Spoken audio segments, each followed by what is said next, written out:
সুতীব্র শীতের কুয়াশা ঢাকা আবছায়া অন্ধকার রাত, 11:45 মতো বাজে। ঘন কুয়াশার বুক চিরে মোবারক হোসেন বাড়ি ফিরছেন। মোবারক হোসেনের হাতে 5 ব্যাটারির বড় টর্চ। টর্চের আলো ফেলে ফেলে তিনি এগোচ্ছেন। কুয়াশার শামিয়ানা ভেদ করে সেই আলো তেমন একটা বিস্তার লাভ করছে না। মোবারক হোসেনের পরনে খদ্দরের পাজামা পাঞ্জাবি, পাঞ্জাবির ওপর হাফ হাতা সোয়েটার, তার ওপর শাল জড়ানো, মাথায় বাঁদুড়ে টুপি, পায়ে জুতো, হাতে দস্তানা। এরপরও তিনি শীতে খুবই কাবু, যেন ঠান্ডায় জমে যাচ্ছেন। মোবারক হোসেন নবাবপুর হাই স্কুলের প্রধান শিক্ষক, এই অঞ্চলের খুবই গণ্যমান্য একজন ব্যক্তি।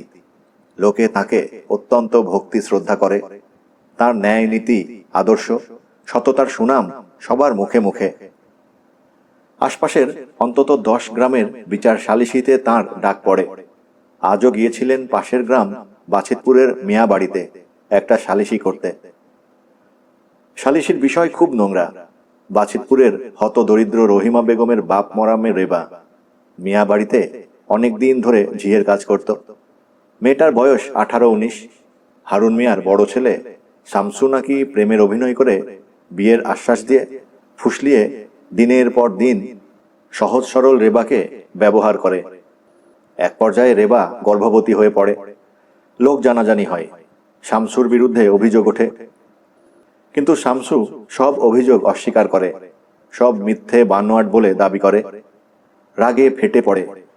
অন্য কারো পাপ তার মাথায় চাপিয়ে দেবার দুঃসাহস দেখানোই রাগে অন্ধ হয়ে রেবা এবং রেবার মা রহিমা বেগমের ওপর চড়াও হয়। প্রচণ্ড মারধর করে। মেরে রহিমা বেগমের পা ভেঙে দেয়, রেবার মাথা ফাটিয়ে দেয়। এই নিয়ে সালিশি। মিয়ারা এই অঞ্চলের খুবই দাপুটে, প্রভাবশালী আর অবস্থাপন্ন ধনী পরিবার। তাদের বিরুদ্ধে কথা বলার সাহস কারও নেই। হারুন মিয়ার ছেলে শামসু যে সত্যি রেবা মেয়েটার সর্বনাশ করেছে, এটা সবাই বুঝতে পেরেছে। কিন্তু বুঝেও কারও কিছু করার নেই।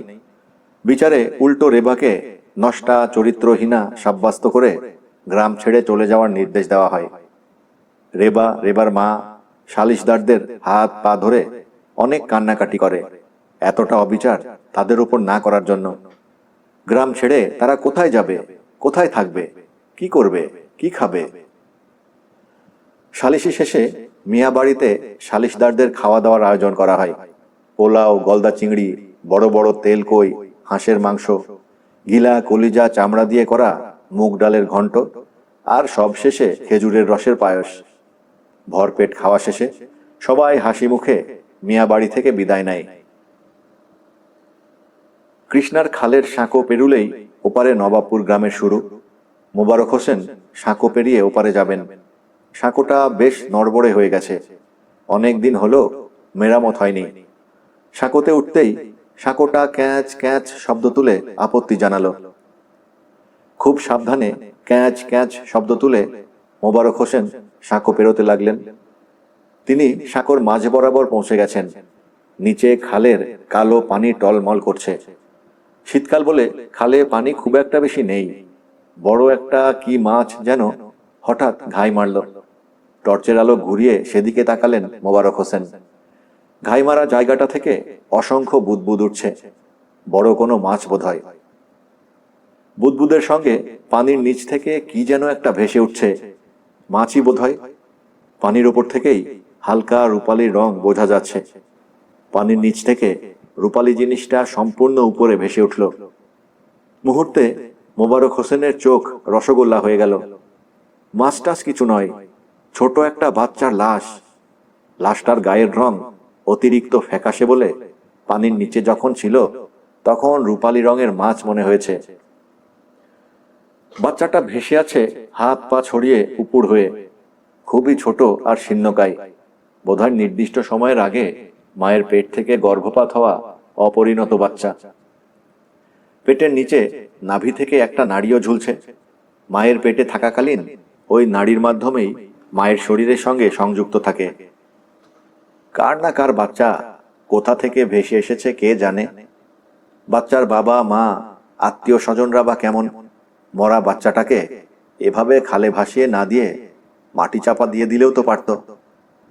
মোবারক হোসেন এসব ভাবতে ভাবতে যে মুহূর্তে বাচ্চাটার ভাসমান লাশ থেকে চোখ সরিয়ে নিতে গেলেন, ঠিক তখনই বাচ্চাটা যেন একটু নড়ে চড়ে উঠল। পরক্ষণেই ঝট করে উপুড় হওয়া মাথাটা তুলল, মুখটা দেখা গেল। মোবারক হোসেনের বুকটা ছ্যাঁত করে উঠল। এ তিনি কি দেখছেন? যা দেখছেন তা কি সত্যি নাকি বিভ্রম? বাচ্চাটার মুখ দেখতে খুবই ভয়ঙ্কর। বিড়ালের মতো জলজলে নীলাভ চোখ, মুখের চামড়া বুড়ো মানুষের মতো ভাঁজ ভাঁজ কুঁচকানো, এতই কুঁচকানো যে মুখ নাক আলাদা করা যায় না। ভয়ঙ্কর চেহারার বাচ্চাটা পানিতে হাত পা নেড়ে সাঁতার কেটে সাঁকোর খুঁটির কাছে চলে এলো। খুঁটি বেয়ে ধীরে ধীরে উপরে উঠতে লাগলো। ভয়ে পাথরের মতো জমে যাওয়া মোবারক হোসেন কোনো ক্রমে পায়ে সার এনে ছুটে পালানোর জন্য পা চালালেন। অমনি হুড়মুড় করে সাঁকোটা ভেঙে পড়ল। তিনি পানিতে পড়ে গেলেন, অবশ্য খালের কিনারা ঘেঁষে। শরীরের বেশ কয়েক জায়গায় বোধহয় ছোটখাটো চোট লেগেছে। সেদিকে আমল না দিয়ে তিনি খালের পাড় বেয়ে আছড়ে পাছড়ে উঠতে লাগলেন। প্রায় পাড়ের ওপরে উঠে গেছেন এমন সময় টের পেলেন পিছন থেকে কে যেন তার ডান পাটা জড়িয়ে ধরেছে। তিনি মাথা ঘুরিয়ে দেখেন সেই ভয়ঙ্কর চেহারার বাচ্চাটা। আতঙ্কে হাও মাও করে উঠে জোরে জোরে পা ছুড়ে তিনি পা থেকে বাচ্চাটাকে ঝেড়ে ফেলতে চাইলেন।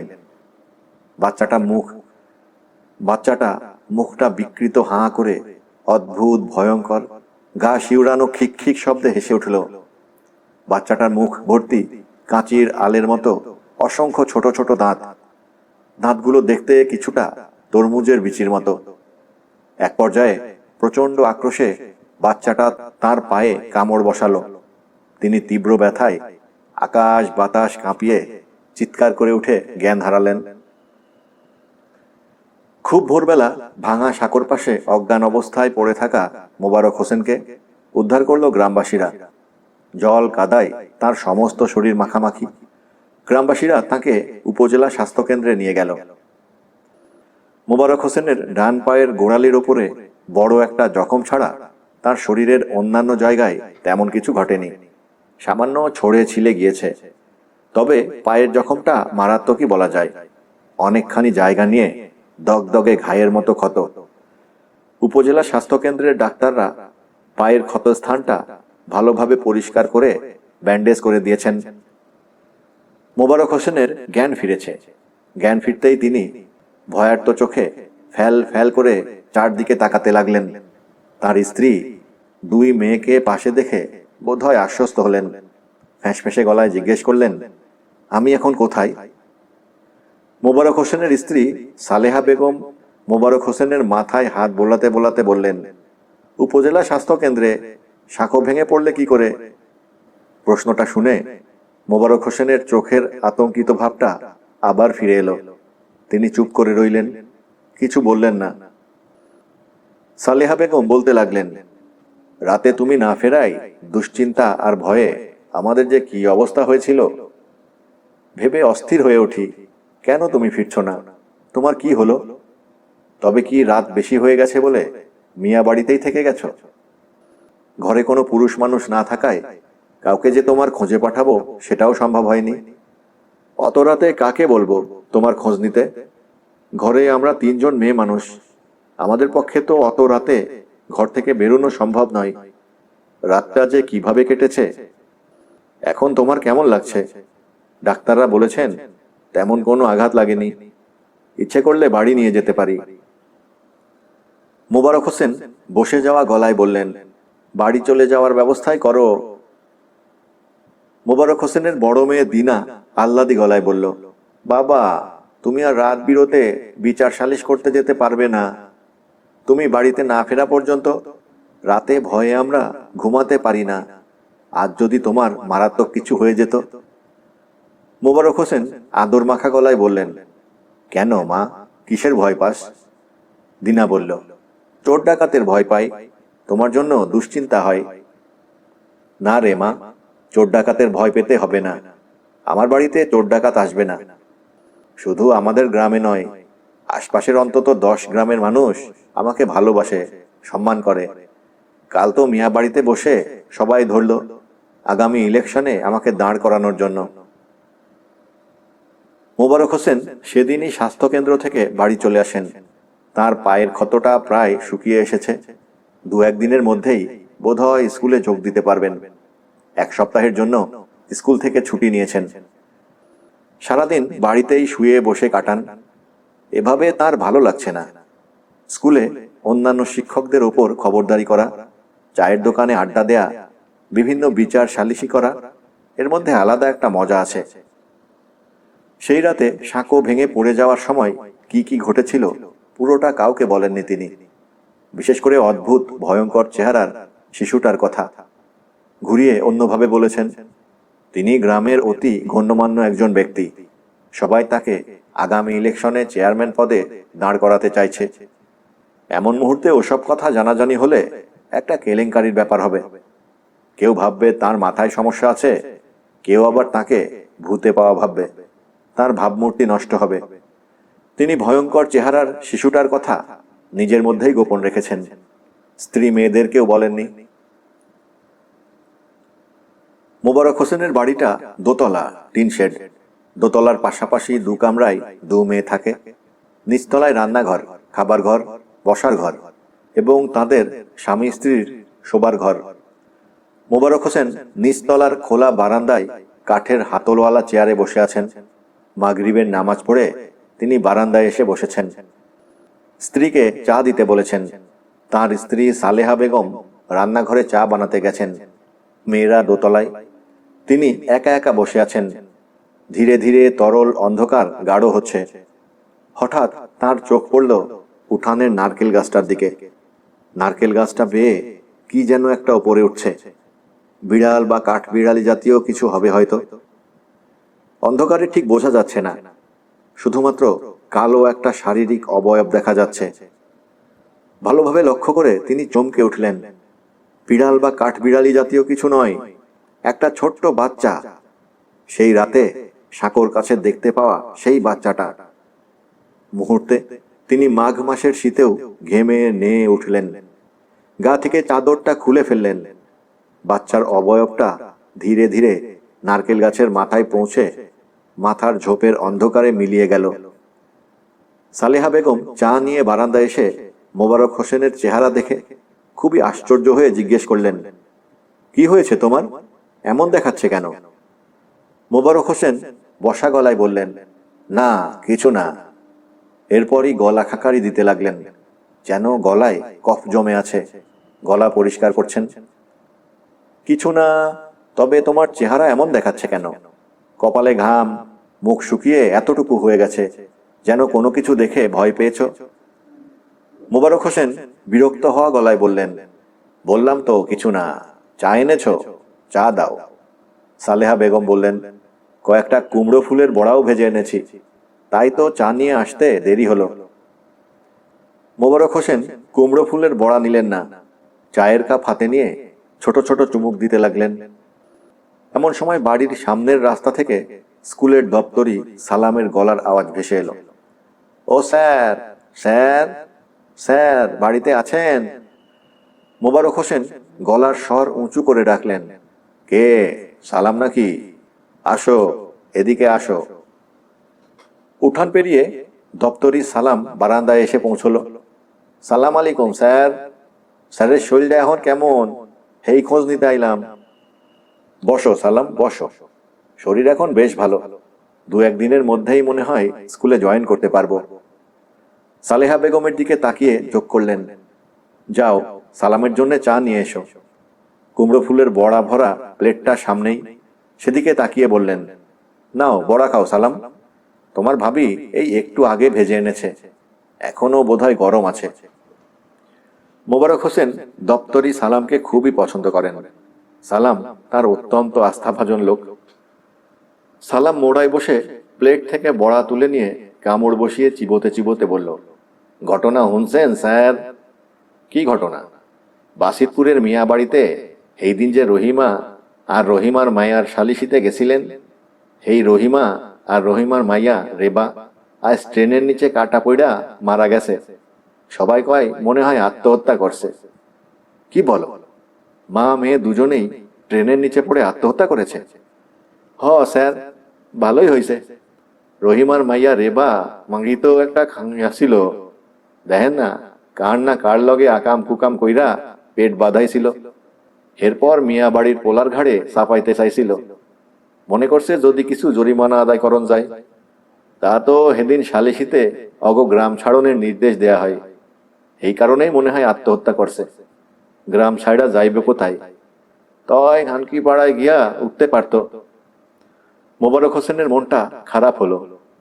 সেদিন সালিশিতে রহিমা আর রহিমার মেয়েকে গ্রাম ছেড়ে চলে যাওয়ার নির্দেশ দেবার প্রসঙ্গ প্রথমে তিনিই তুলেছিলেন। ইচ্ছে করলে অন্য কোনো শাস্তিও দেয়া যেত, 101 বার জুতো পেটা করা, আবার মাথার চুল কামিয়ে দেয়া, অথবা এক ঘরে করা। বিচারে ওসব নির্দেশ না দিয়ে আগ বাড়িয়ে গ্রাম ছেড়ে চলে যাওয়ার নির্দেশ দেওয়ার পেছনে তার মনের গোপনে সূক্ষ্ম একটা উদ্দেশ্য ছিল। তা হলো মিয়া বাড়ির লোকদের খুশি করা। ইলেকশনে জিততে হলে মিয়া বাড়িওয়ালাদের মতো প্রভাবশালীদের সঙ্গে সুসম্পর্ক রাখতে হয়। দপ্তরি সালাম এক এক করে প্লেটের সব কটা কুমড়ো ফুলের বড়া শেষ করার পর আয়েশ করে চা খেলো। এরপর পান মুখে দিয়ে উঠল। যাওয়ার আগে বলল, স্যার, যত তাড়াতাড়ি পারেন স্কুলে আসা ধরেন। আপনি নাই, ভারপ্রাপ্ত হেডমাস্টার জলিল স্যারের যা ভাবভঙ্গি, যেন স্কুলটাই হের। সময় মতো ঘন্টা পিটাইতে হইব, একটু এদিক ওদিক হইলে চলবে না। স্যার গো ঘন্টা পড়ার লগে লগে ক্লাসে ঢুকতে হইব। ক্লাস চলাকালীন তিনি আবার বারান্দায় ঘুইরা ঘুইরা দেখেন কোন স্যার কেমন পড়াইতেছে। স্যারেরা বা অন্য কেউ স্কুলের বারান্দায় বা স্কুল কম্পাউন্ডের ভেতরে বৈশা সিগারেট বিড়ি খাইতে পারবে না।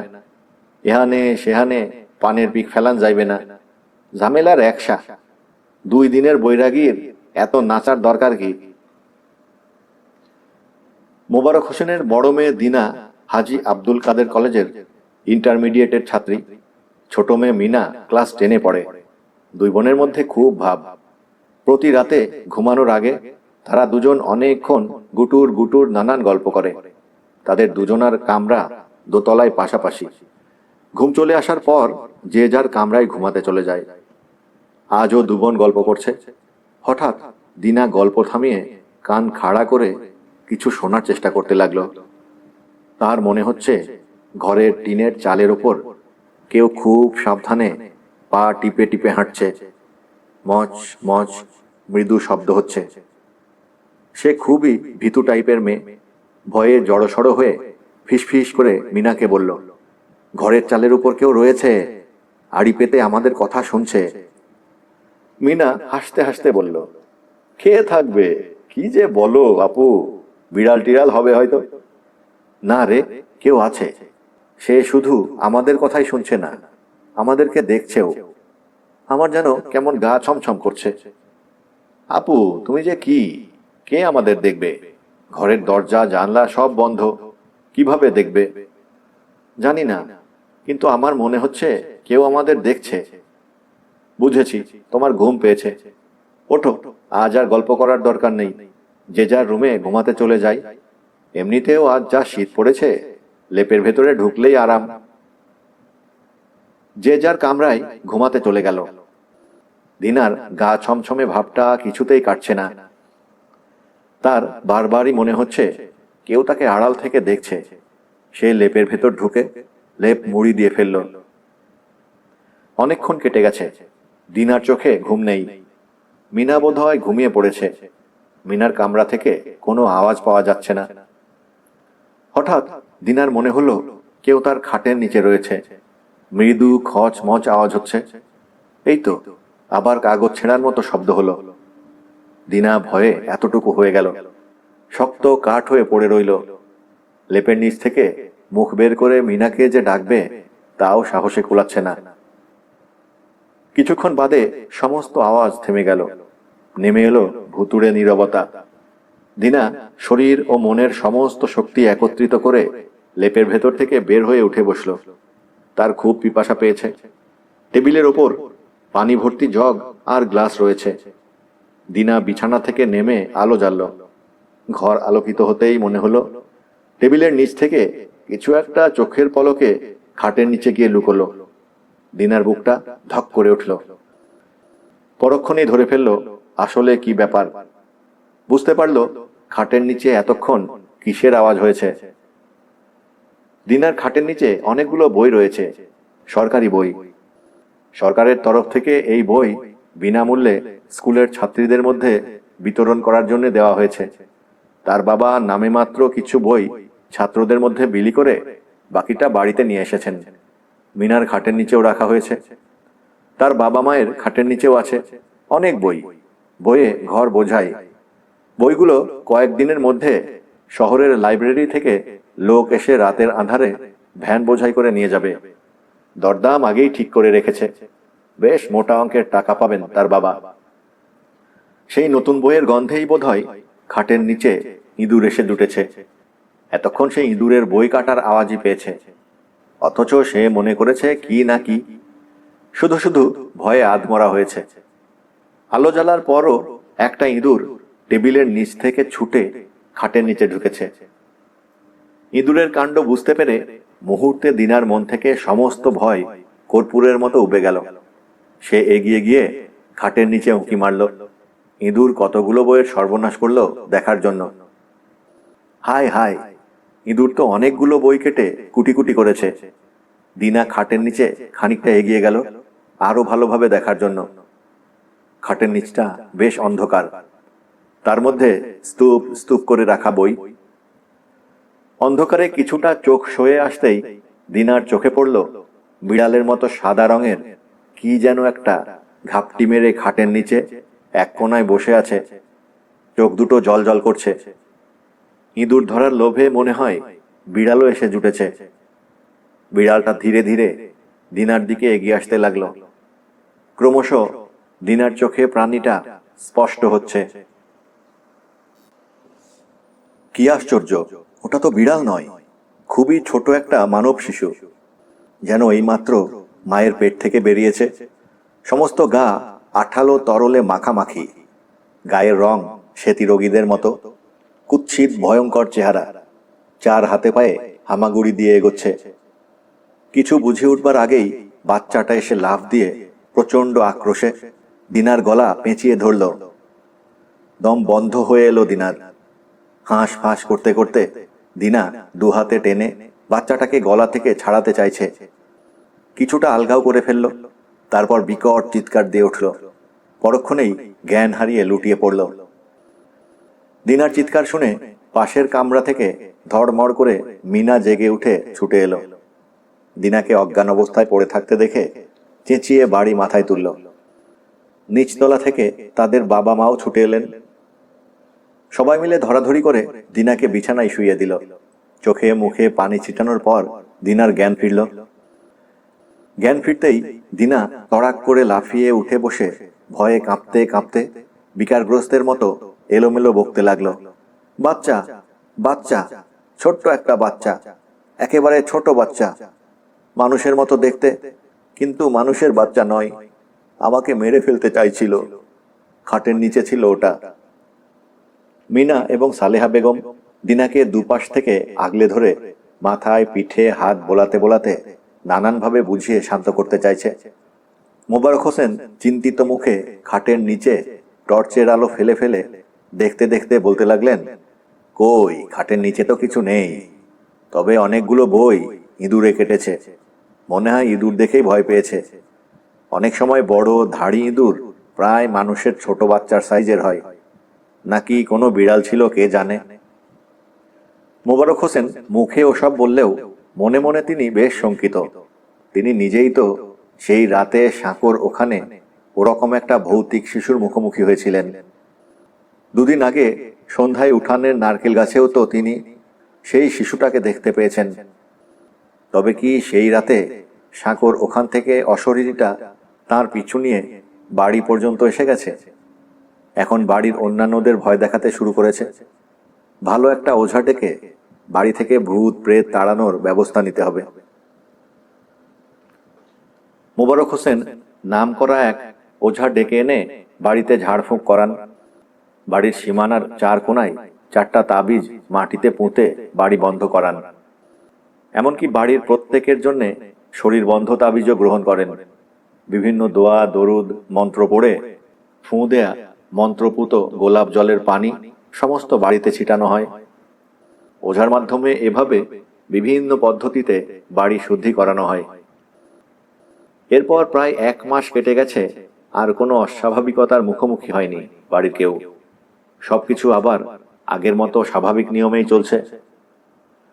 ভোরবেলা ঘুম ভাঙার পরপরই দিনা টের পেল তার শরীরটা ভীষণ ম্যাজম্যাজ করছে, সেই সঙ্গে সমস্ত শরীরে অসহ্য ব্যথা। সকালে নাস্তার টেবিলে বসেও কিছু খেতে পারল না। খাবার মুখের সামনে নিলেও বমি পায়। ওয়াক ওয়াক করে দুবার বমি করার মতো অবস্থা হলো। তাই দেখে সালেহা বেগম চিন্তিত মুখে মেয়ের দিকে তাকালেন। দিনার চোখ মুখ বেশ ফোলা ফোলা, যেন তার শরীরে পানি এসেছে। চোখের নিচে কালি জমেছে, চোখ দুটো লাল, ঠোঁট ফ্যাকাশে। সালেহা বেগম এগিয়ে গিয়ে দিনার কপালে হাত রাখলেন। হাত রেখেই তিনি চমকে উঠলেন। দিনার গায়ে অনেক জ্বর, জ্বরে গা পুড়ে যাচ্ছে। তক্ষুনি তিনি দিনাকে নিয়ে গিয়ে বিছানায় শুইয়ে দিলেন। এরপর ঘণ্টাখানিক দিনার মাথায় পানি ঢাললেন। তাতে জ্বর কিছুটা কমলো। দিনা ঘুমিয়ে পড়ল। তিনি দিনার পাশ থেকে উঠে ঘরের কাজ রান্নাবান্নায় মন দিলেন। বাড়িতে এই মুহূর্তে দিনা আর তিনি ছাড়া কেউ নেই। অবশ্য দিনার বাবা আর মিনা বাড়ি থেকে বের হবার আগে দিনার জ্বর দেখে গেছে। দিনার বাবা বলে গেছেন মিনার কাছে তিনি জ্বরের ওষুধ কিনে পাঠিয়ে দেবেন। মিনা তার বাবার স্কুলেরই ছাত্রী। মিনা আজ 2-1টা ক্লাস করেই স্কুল থেকে ফিরে আসবে। সালেহা বেগম রান্নাঘরে রান্না করছেন, ডিম ভুনা করছেন। এমন সময় ঘরের ভেতরে দিনার ভয়ার্ত চিৎকার শুনতে পেলেন। তিনি রান্না ফেলে দৌড়ে দিনার কাছে ছুটে গেলেন। দিনা মাকে দেখে ভীত কাঁদো কাঁদো গলায় বলতে লাগলো, মা, মনে হলো বুকের ওপর কেউ চেপে বসে আছে। আমার ঘুম ভেঙে যায়। ঘুম ভেঙে দেখি সেই ভয়ঙ্কর চেহারার বাচ্চাটা বুকের ওপর বসে আছে।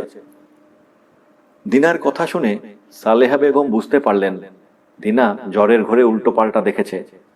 তিনি দিনার কপালে হাত রেখে দরদ মাখা গলায় বলতে লাগলেন, মা, তোর গায়ে খুব জ্বর তো, তাই ওসব দেখছিস। দিনের বেলা ভূত আসবে কোত্থেকে? এখনই মিনা জ্বরের ওষুধ নিয়ে চলে আসবে। ওষুধ খেলেই জ্বর কমে যাবে, তখন আর ওসব উল্টো পাল্টা দেখবি না। দিনা ব্যাকুল হয়ে বলল, বিশ্বাস করো মা, ওটা সত্যিই আমার বুকের ওপর চেপে বসা ছিল। তোমার আসার শব্দ পেয়ে কোথায় যেন পালিয়ে যায়। সত্যিই ছিল ওটা, আমি ভুল দেখিনি। সালেহা বেগম ছোট্ট করে একটা নিঃশ্বাস ফেলে দিনার চুলে আঙুল চালাতে চালাতে বললেন, আচ্ছা আচ্ছা, এখন চুপ করে একটু শুয়ে থাক, আমি তোর পাশেই আছি। রাতে দিনার জ্বর প্রচন্ড রূপ ধারণ করল, সেই সঙ্গে পেটে ভয়ানক ব্যথা। ব্যথায় সে কুঁকড়ে যেতে লাগলো আর জ্বরের ঘরে বিভিন্ন প্রলাপ বকতে লাগলো। জ্বরের ওষুধ বা মাথায় পানি ঢালা, কোনো কিছুতেই জ্বর মোটেও কমছে না। দিনার পাশে সালেহা বেগম আর মিনা জেগে বসে রয়েছে। মোবারক হোসেনও ছিলেন। একটু আগে তিনি ঘুমাতে গেছেন। জানেন আজ আর চোখে ঘুম আসবে না। এরপরও চোখ বন্ধ করে কিছুক্ষণ শুয়ে থাকবেন, সকাল হবার অপেক্ষা করবেন। সকাল হলেই দিনাকে উপজেলা স্বাস্থ্যকেন্দ্রে নিয়ে যাওয়ার ব্যবস্থা করতে হবে।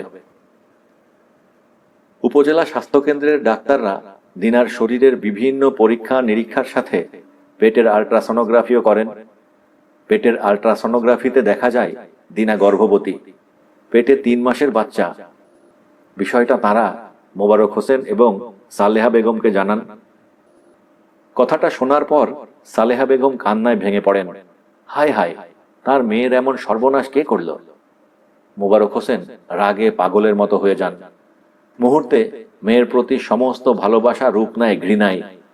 লোক জানাজানি হলে সমাজে মুখ দেখাবেন কি করে, সেই চিন্তায় অস্থির হয়ে ওঠেন। সালেহা বেগমের সঙ্গে অনেকক্ষণ গজরানোর পর নিজেকে কিছুটা নিয়ন্ত্রণ করে বলেন, হরমজাদিরে জিজ্ঞেস করো কার সঙ্গে নষ্টামি করে এই অবস্থা। শিগগির জানো, সেই শুয়োরের বাচ্চারে ধরে এখনই বিয়ের ব্যবস্থা করি। দিনা স্বাস্থ্যকেন্দ্রের বেডে শোয়া, বেডের পাশে সালেহা বেগম বসা। দিনার শারীরিক অবস্থা এখন কিছুটা ভালো, তবে সে মানসিক ভারসাম্য হারিয়ে ফেলেছে। তার পেটে 3 মাসের বাচ্চা, ব্যাপারটা সে নিজেও এখন জানে। বিষয়টা জানার পর থেকে সে অপ্রকৃতিস্থের মতো আচরণ করছে। চিৎকার করে করে কেঁদে উঠছে, আবার কিছুক্ষণ বিড়বিড় করছে, পরক্ষণেই খলখল করে হাসছে, কখনো আবার অস্থির হয়ে উঠছে, চিৎকার চেঁচামেচি উদ্দেশ্যহীনভাবে কাউকে গালি গালাজ করছে। ডাক্তার নার্স কেউ কাছে এলে তাদেরকে আঁচড় খামচি কামড় দিতে চাইছে। তাকে স্বাস্থ্যকেন্দ্রের বেডে বেঁধে রাখা হয়েছে। ডাক্তাররা বলছেন নার্ভাস ব্রেকডাউন। সে যে প্রেগন্যান্ট এটা সে কিছুতেই মেনে নিতে পারছে না। মনের ওপর প্রচণ্ড চাপ পড়েছে, তাই সে সাময়িকভাবে স্বাভাবিক জ্ঞান বুদ্ধি হারিয়ে ফেলেছে। সালেহা বেগমের দিনার পাশে বসে থাকতে বেশ ভয় ভয় লাগছে। হাত পা বাঁধা বলে কিছুটা ভরসা পাচ্ছেন। নিজের মেয়েকে তিনি যেন চিনতেই পারছেন না। দিনার চেহারায় কেমন বিকৃতি চলে এসেছে। মুখ কিছুটা বাঁকা হয়ে গেছে, ঠোঁটের কোনা বেয়ে নামছে লালা, গলা দিয়ে বেরুচ্ছে আহত পশুর মতো ঘড় ঘড় শব্দ। সালেহা বেগম ভয়ে ভয়ে দিনার কপালে হাত রাখলেন। দিনা অন্যদিকে মুখ ঘুরিয়ে রেখেছিল। কপালে হাত রাখার সঙ্গে সঙ্গে ঝট করে মুখ ফিরিয়ে তাকালো। কি ভয়ঙ্কর কলজে হিম করা চাহনি! সালেহা বেগম কেঁপে উঠে হাত সরিয়ে ফেললেন। ভয়ে ভয়ে জিজ্ঞেস করলেন, মা, তোর এখন কেমন লাগছে? দিনা কিছু বলল না, তবে গলা দিয়ে বের হওয়া ঘড় ঘড় শব্দ থেমে গেল। সালেহা বেগম আবার সংকুচিত গলায় জিজ্ঞেস করলেন, মা, তোর এমন সর্বনাশ কে করল? কার পাপের ফল তোর পেটে? দিনা এবারও কিছু বলল না, এক দৃষ্টে সালেহা বেগমের দিকে তাকিয়ে রইল। তার চোখ দুটো ছলছল করে উঠল। তাই দেখে সালেহা বেগম ব্যাকুল গলায় বললেন, বল মা, বল, তার নামটা বল। তোর বাবা জানতে চেয়েছে, তার সঙ্গেই তোর বিয়ের ব্যবস্থা করা হবে। হঠাৎ দিনা হিংস্র পশুর মতো গর্জন করে উঠল। ভয় পেয়ে সালেহা বেগম ছিটকে বিছানা থেকে উঠে দাঁড়ালেন। পরক্ষণেই দিনা ফ্যাঁচ ফ্যাঁচ করে কাঁদতে শুরু করলো। কাঁদতে কাঁদতে ভাঙা গলায় বলল, না মা, কেউ আমার সর্বনাশ করেনি, কেউ করেনি, আমার কারো সঙ্গে কোনো সম্পর্ক নেই। বলা শেষে ভেউ ভেউ করে কাঁদতে লাগলো। সালেহা বেগম আবার বিছানার পাশে বসে দিনার কপালে হাত রেখে বললেন, মা, তুই লুকাচ্ছিস, আর লুকিয়ে রাখিস না, সত্যিটা জানা। এখন আর কিছুই গোপন করার নেই, তোর ভালোর জন্যই বলতে বলছি। মুহূর্তেই দিনার চেহারা ক্রুদ্ধ রূপ ধারণ করল। বিকট পুরুষালী গলায় বলল, এই কীর্তি, বললাম না কেউ আমার সর্বনাশ করেনি? পাপ, সব পাপের ফল, তোর স্বামীর পাপের ফল। এমন সময় মধ্যবয়স্কা এক নার্স এলো। নার্স সালেহা বেগমকে বলল, রোগীকে এখন আর বিরক্ত করবেন না, কড়া ডোজের ঘুমের ইঞ্জেকশন দিয়ে যাচ্ছি, রোগীকে ঘুমাতে দিন। দিনা যে কারো নাম বলছে না, সম্পূর্ণ অস্বীকার করছে, উল্টো খেপে উঠে গালিগালাজ করছে। সালেহা বেগম বাইরে এসে সেসব কথা কাঁদতে কাঁদতে মোবারক হোসেনকে জানালেন।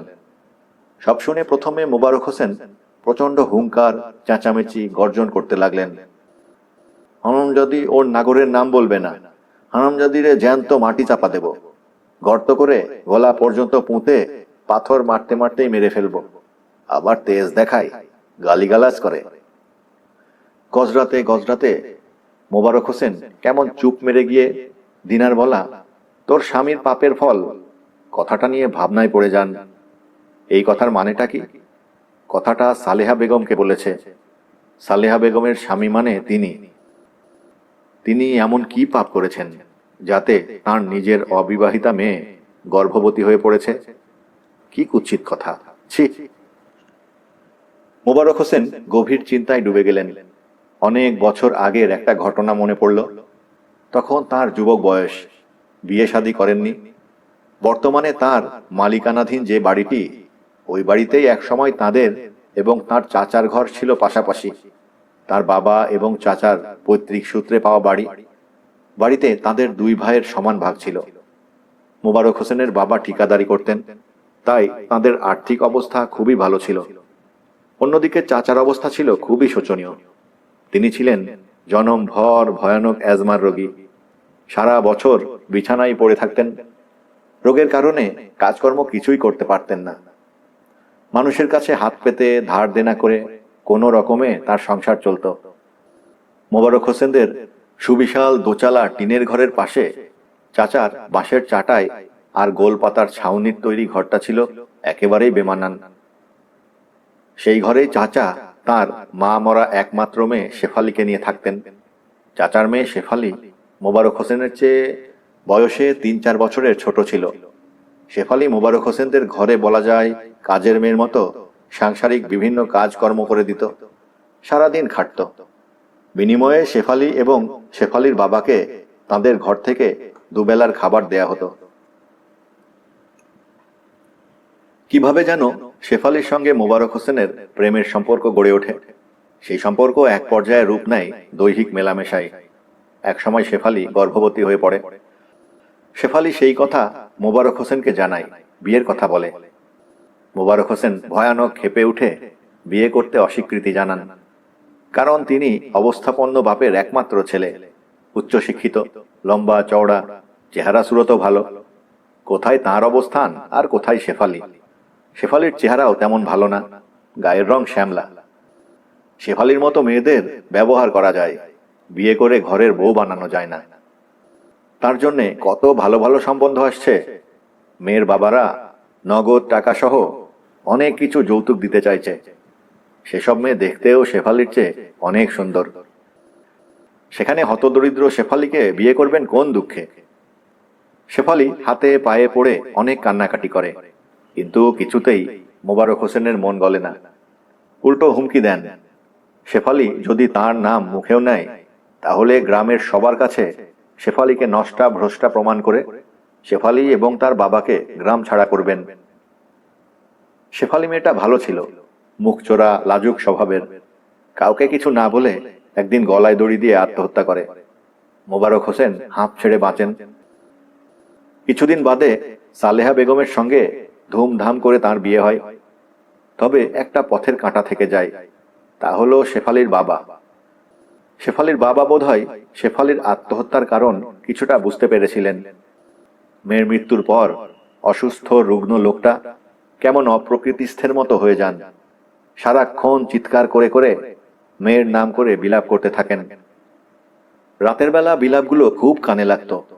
অ্যাজমার রোগী হুঁশ হুঁশ করে শ্বাস টেনে টেনে হাঁফাতে হাঁফাতে বলতেন, জানি জানি তো কে আমার মেয়ের সর্বনাশ করেছে। পাপ কাউরে ছাড়বে না আল্লাহ, সইবে না সইবে না আল্লাহ। ও আল্লাহ, তুমি পাপের শাস্তি দিও। আল্লাহ, তুমি কোথায়? পাপীকে শাস্তি দাও। চাচার বিলাপ মোবারক হোসেনের কানে তীরের মতো বিঁধতে থাকত দিনের পর দিন। মোবারক হোসেন আর সইতে না পেরে এক রাতে চুপি চুপি গিয়ে শেফালির বাবার মুখের ওপর বালিশ চাপা দেন। অ্যাজমার রোগী সামান্য জোর খাটিয়ে মুখের ওপর বালিশ চেপে রাখতেই একেবারে শান্ত হয়ে যান। কেউ কিছু জানতে পারে না। সবাই মনে করে এমনিতেই মারা গেছে রুগ্ন জরাগ্রস্ত লোকটা। শেফালির বাবার মৃত্যুর পর তার বসত ভিটাটুকুও মোবারক হোসেন নিজের নামে করে নেন। মাঝরাত দিনার শারীরিক অবস্থা খুব খারাপ। হাত পা বাঁধা অবস্থায় জবাই দেওয়া পশুর মতো ছটফট করছে। অদ্ভুত ভঙ্গিতে শরীরটাকে মোচড়াচ্ছে।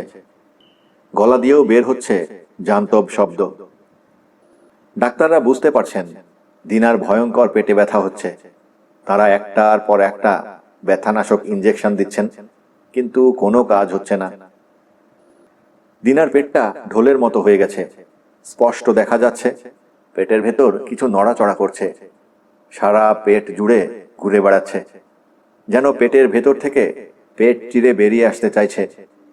ডাক্তাররা এমনটা আগে কোনোদিনও দেখেননি যে 3 মাসের বাচ্চা এভাবে পেটের ভেতর নড়াচড়া করে। 3 মাসের বাচ্চা কেন, পরিণত বাচ্চাও পেটের ভিতর এমন ভয়ঙ্করভাবে নড়ে না। চিকিৎসা বিজ্ঞানের ইতিহাসেই বোধহয় এমন কেস হিস্ট্রি নেই। ডাক্তার নার্সদের ব্যস্ত ছোটাছুটি। তারা সিদ্ধান্ত নিয়েছেন এখনই অপারেশন করে দিনার পেটের ভেতরের ওই অদ্ভুত শিশুটাকে বের করে ফেলবেন। রোগীকে বাঁচাতে হলে এছাড়া অন্য কোনো উপায় তাদের জানা নেই। দিনার বেড ঘিরে স্বাস্থ্যকেন্দ্রের অন্যান্য রোগী এবং তাদের সঙ্গে থাকা লোকেরা ভিড় করেছে। দিনার পাশে তার বাবা, মা, বোন তারাও আছে। ডাক্তাররা সবাইকে সরে যেতে বলছেন। এখনই দিনাকে স্ট্রেচারে উঠিয়ে অপারেশন থিয়েটারে নিয়ে যাওয়া হবে। স্ট্রেচারে ওঠানোর আগেই এক অবিশ্বাস্য ভয়ঙ্কর ঘটনা ঘটে গেল। তাই দেখে উপস্থিত অনেকেই বিকট চিৎকার চেঁচামেচি শুরু করে দিল। কেউ মাথা ঘুরে পড়ে গেল, কেউ আবার হড়হড় করে বমি করে ফেলল। দিনার মা বোন অজ্ঞান হয়ে লুটিয়ে পড়ল। শুধু মোবারক হোসেন বজ্রাহতের মতো বাকশূন্য নিষ্পলক চোখে তাকিয়ে রইলেন। দিনার পেটের ভেতরের দানবটা নাভির ভিতর থেকে বেরিয়ে এসেছে। রক্তে ভেসে যাচ্ছে দিনার শরীর। সত্যি একটা ক্ষুদে দানব। কোনো মানব শিশু বলা ঠিক হবে না। দেখতে কিছুটা দানব আকৃতির শুঁয়োপোকার মতো, শুধু মুখটা মানুষের মুখের মতো। মানুষের মতো চোখ, নাক, ঠোঁট, কান, মাথা সবই আছে। গলার নিচ থেকে শুঁয়োপোকার গঠন, হাত পা কিছুই নেই। নাভির ভেতর থেকে সম্পূর্ণ বাইরে বের হবার পর দানবটা রক্তে মাখামাখি অবস্থায় দিনার নিথর শরীর বেয়ে শুঁয়োপোকার মতো ঢেউ খেলিয়ে নামতে লাগলো। বছর 3 কেটে গেছে। মোবারক হোসেনের বড়ই দুর্দিন। কোনোদিন তার যে রোগ ছিল না, তিনি এখন সেই রোগে ভুগছেন। দিনার মৃত্যুর পরপরই তার সাংঘাতিক অ্যাজমা হয়। সারা দিন রাত বিছানায় পড়ে থাকেন। টেনে টেনে অনেক কষ্টে শ্বাস নেন। অনেক ডাক্তার কবিরাজ দেখিয়েছেন, কিন্তু কিছুতেই কিছু হচ্ছে না। পানির মতো টাকা খরচ হয়েছে। এই রোগের চেয়ে কষ্ট বোধহয় আর কোনো রোগে নেই। এর চেয়ে মৃত্যুও ভালো। বছর 2 আগে মোবারক হোসেনের স্ত্রী সালেহা বেগম হঠাৎ করে মারা যান। সালেহা বেগমের মৃত্যুর কিছুদিন পর এক রাতে ভয়ানক ঘূর্ণিঝড়ে মোবারক হোসেনের টিন শেড ঘরটা পড়ে যায়।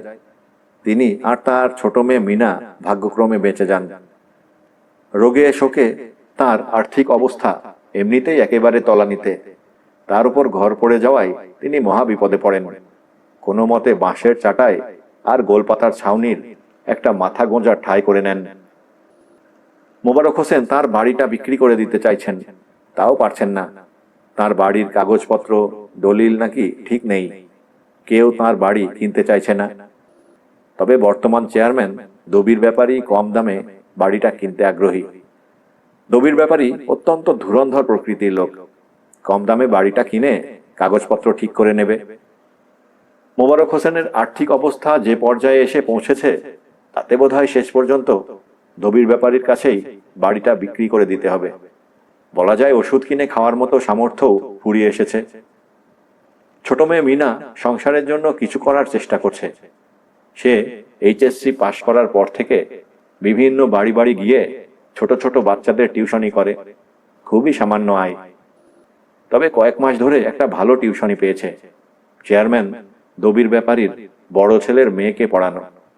সকাল থেকে রাত 10টা পর্যন্ত বেবি সিটারের মতো ওই বাচ্চা মেয়েটাকে দেখাশোনা করার সঙ্গে সঙ্গে শেখাতে পড়াতে হয়।